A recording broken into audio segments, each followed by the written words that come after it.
8th class in history chapter 7 society women and caste system. Your next topic is attempts to improve the status of women.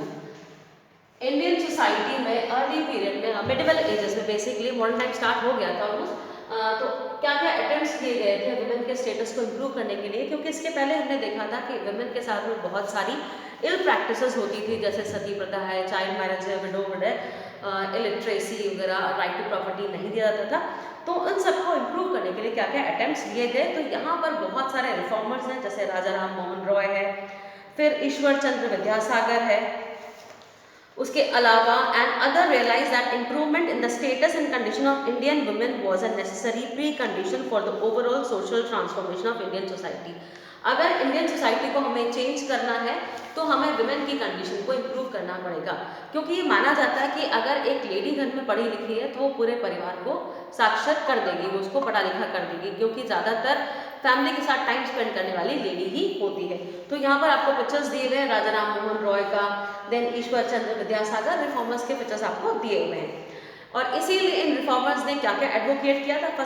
सबसे पहले improving the status of women through laws, कि कुछ कानून हमें बनाने चाहिए lady की status को इम्प्रूव करने के लिए, और इसके लिए हमें जो भी एविल प्रैक्टिसेस उनके साथ होती है, जैसे सती प्रथा है, फीमेल इन्फेंटिसाइड है, इसको बैन करना पड़ेगा। कानून के जरिए होगा तो ही कंडीशन इंप्रूव हो पाएगी।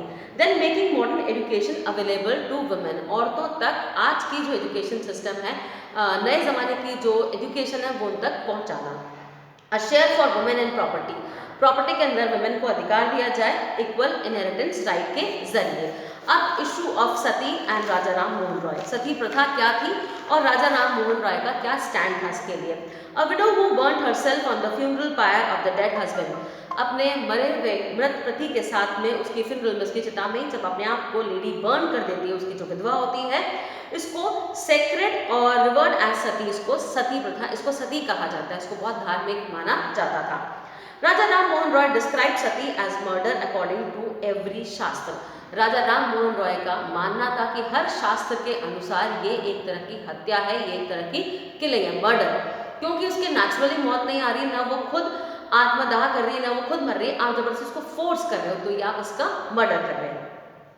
He took the help of various ancient religious texts to prove that nowhere was such a practice recommended.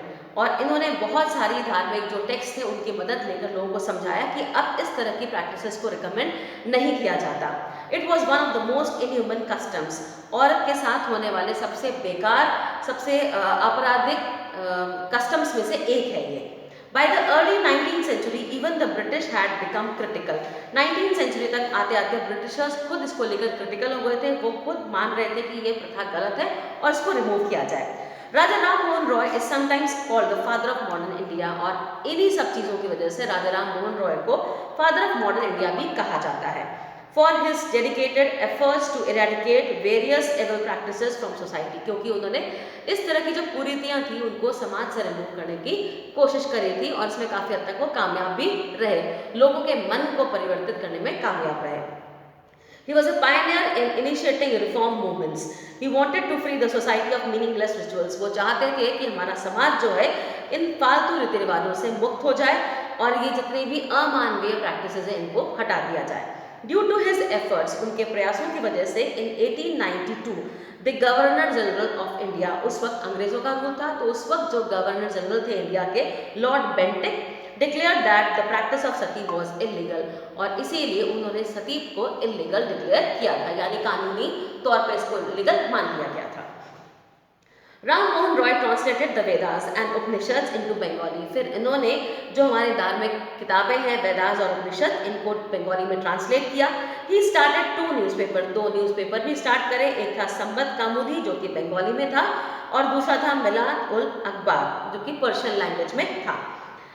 Then apart from राजा राम मोहन रॉय के अलावा और भी रिफॉर्मर्स हैं, जैसे दयानंद सरस्वती है, also vehemently condemned the practice of sati, इन्होंने भी सती प्रथा का आलोचना की थी, इसका विरोध किया था। अब विडो रीमैरिज क्या है, एक विधवा हो गई है, उसकी दोबारा शादी कराई जाए, उसके लिए भी इन्होंने जोर दिया था। Widows were deprived of all pleasures of life, क्योंकि एक विधवा को उसके सांसारिक सुखों से वंचित कर दिया जाता था, जो भी वो लाइफ पहले जीती थी वो सारे सुख उससे छीन लिए जाते थे। And were bound by numerous rituals, और जबरदस्ती के रीति रिवाज उन पे थोप दिए जाते थे। They were not allowed to remarry, दोबारा शादी करने का मौका नहीं दिया जाएगा। To raise the status of women, Ram Mohan Roy also preached in favour of widow remarriage, तो औरतों के स्टेटस को इम्प्रूव करने के लिए राजा राम मोहन रॉय ने विडो रीमैरिज पे भी जोर दिया। देन पंडिता रामाबाई, आपको पिक्चर दिया हुआ है यहाँ पर इनका।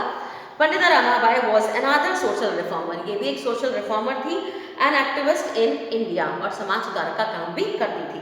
Who served widows and helpless women of India, इन्होंने भी इंडिया के अंदर जो हेल्पलेस वुमेन हैं, जो विडोज हैं, उनकी मदद करी।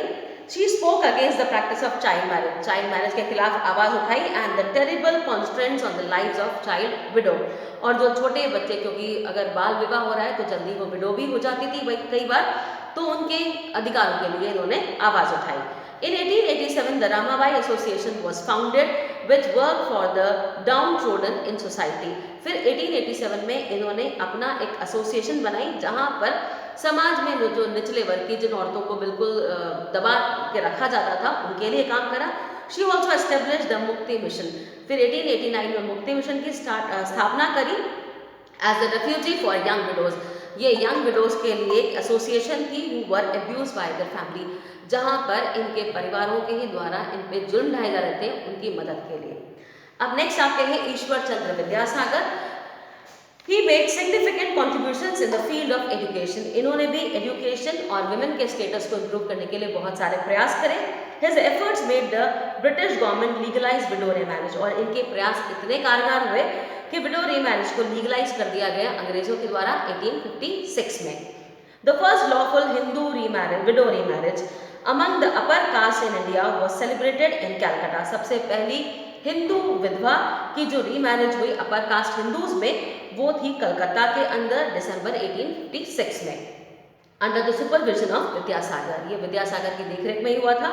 For the advocacy of widow remarriage, अब इस विडो रीमैरिज को इन्होंने और ज़्यादा मान्यता दिलाने के लिए इन्होंने Vidyasagar had to face bitter enmity of orthodox Hindus, इनको जो पुराने रीति रिवाज वाले हिंदूज हैं उनकी बहुत सारी आलोचनाएं सहन करनी पड़ी। Then Vidyasagar is also considered the father of modern Bengali language, इनको मॉडर्न बंगाली लैंग्वेज का फादर भी कहा जाता है। He wrote special primers in Bengali called Varna Parichay, इन्होंने हमारी जो वर्ण व्यवस्था है इसके ऊपर किताब लिखी थी, वर्ण परिचय। फिर एजुकेशन फॉर वुमेन में हम देखते हैं, Vidyasagar was deeply interested in the education of women, इनका भी मानना था कि औरतों का साक्षर होना बहुत ज़रूरी है।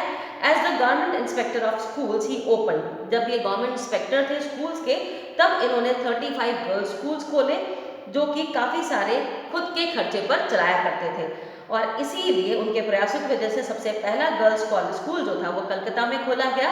Bethune school was established by J.E.D. Bethune in 1849, इनके प्रयास के बाद। Then Swami Dayanand also advocated the authority of the Vedas, Swami Dayanand ने भी वेदास के बारे में बात करी। बैक टू वेदास इन्होंने एक बुक दोबारा रिक्रिएट करते हुए लिखी थी। इन 1875 ही फाउंडेड द आर्य समाज, फिर 1875 में आर्य समाज की स्थापना करी, जो कि वेदास के प्रिंसिपल्स के अकॉर्डिंग बनाया गया था। Under the aegis of the Arya Samaj, अब आर्य समाज का ही आगे हम देखते हैं। स्पेशल स्कूल्स वर ओपन, इन्होंने बहुत सारे अलग अलग स्कूल्स खोले थे, जो कि इंडियन गर्ल्स, जो हमारी गर्ल्स हैं, उनको एजुकेट करने के लिए बनाए गए थे इंडिया के अलग अलग पार्ट्स में। उसके बाद चाइल्ड मैरिज को देखते हैं। The age of consent act enacted in British India in March 1891, child marriage को रोकने के लिए age of consent act British India के द्वारा सबसे पहले इंडिया में मार्च 1891 में लागू किया, और इसके अंदर जो गर्ल्स की एज थी, मैरिड और अनमैरिड वाली जो एज थी, उसको 10 से 12 कर दिया in all jurisdictions. The bill however provoked a powerful और हिंदू ऑर्थोडॉक्स ब्लैकलिश, उसके बाद जो हिंदूज थे उन्होंने भी इसका विरोध करा, backlash. Then Behram ji Malabari, a Persian reformer, एक पर्शियन रिफॉर्मर है बहराम जी मालाबारी, इनका भी अपनी फोटोज में नहीं दिया हुआ है। देन एंड अ जर्नलिस्ट, ये जर्नलिस्ट भी थे बॉम्बे से, एडवोकेटेड फॉर दिस लीगलाइजेशन, इन्होंने जो ये कानून बना था अंग्रेजों के द्वारा कि गर्ल्स की जो मैरिजेबल एज उसको बढ़ाया जाए, उसकी इन्होंने फेवर किया।